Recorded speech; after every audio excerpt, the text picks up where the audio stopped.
Good afternoon. Madam Speaker, I as a leader of the opposition must object to Madam Speaker's arguments. So therefore, the leader of opposition shall address its rebuttals as well as presenting contra arguments in favor of the motion. Madam Speaker argues against the motion in many arguments, although she addressed it in two principal arguments. Number one, the fact that the merger of companies were unjustified, and two is the fact that merger of companies will often harm customers and laborers.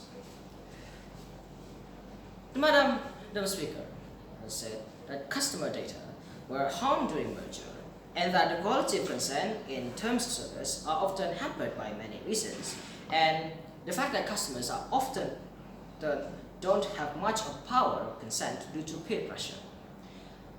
Now, the House of Opposition will argue that when it comes to privacy and data, the customers will often not do actually consent, be it directly or indirectly. If anything, the customers will often allowed themselves at consenting tech companies take term of services, because they do need those tech company services. Facebook, despite its flaws, were often very useful for customers to promote their businesses, and therefore they need to consent.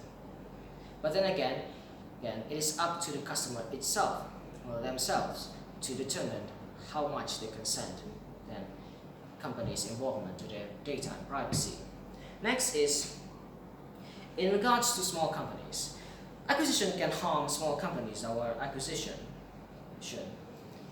Although Madam Speaker also said that mergers also increase small companies' influence to more people. This is your weakness to you, Madam Speaker. If anything, that is the reason why some small companies will often agree to merge with bigger companies, because it allows them to increase their influence and their products to more ranges of people. Well, if this were a bad thing, then companies should in real life must endure the hardship of only becoming a local-based companies. Often not. And reason of this because globalism forces everyone to take part in this global structure. So, long gone the days in which people can become independent and prosperous with their own businesses. And therefore, we should not regret much of acquisitions and mergers that happening between companies. The House Opposition's argument, therefore, in favor of the motion, is actually saves small businesses. You see, mergers, the small business acquisition, is not always a bad thing, Madam Speaker.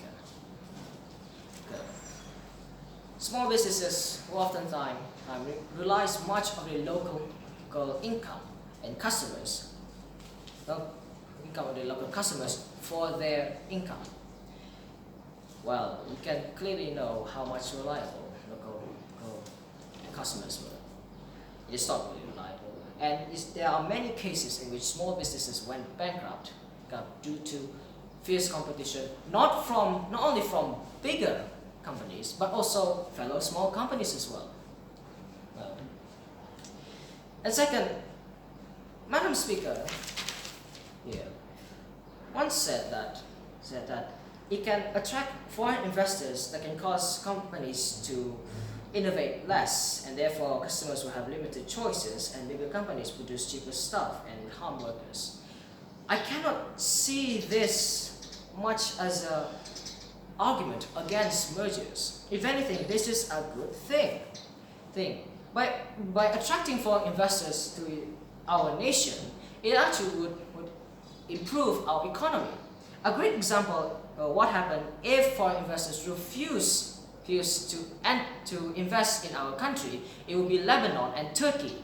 Lebanon put much doubt and distrust in the hearts of investors, causing them to refuse invest, and we can see what happened to them. And so does Turkey under Erdogan.